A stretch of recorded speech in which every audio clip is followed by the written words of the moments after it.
Funds ఇస్తాం don't worry అంటూ ఎమ్మెల్యేలకు సీఎం రేవంత్ రెడ్డి హామీ ఇచ్చారు.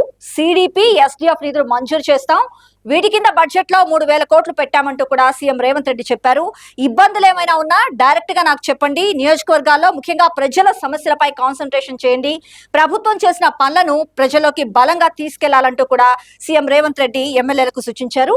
ఈ నేపథ్యంలో నియోజకవర్గాల్లో అత్యవసరంగా చేపట్టాల్సిన అభివృద్ధి పనుల విషయంలో అసలు ఇబ్బంది పడాల్సిన అవసరం ఏమాత్రం లేదని, దానికి అవసరమైన నిధులు వెంటనే మంజూరు చేస్తామంటూ కూడా కాంగ్రెస్ పార్టీ ఎమ్మెల్యేలకు సీఎం రేవంత్ రెడ్డి దిశానిర్దేశం చేశారు.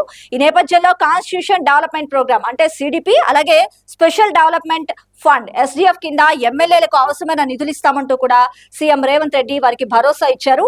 ఎలాంటి సమస్యలున్నా వెంటనే తన దృష్టికి తీసుకురావాలంటూ కూడా పేర్కొన్నారు.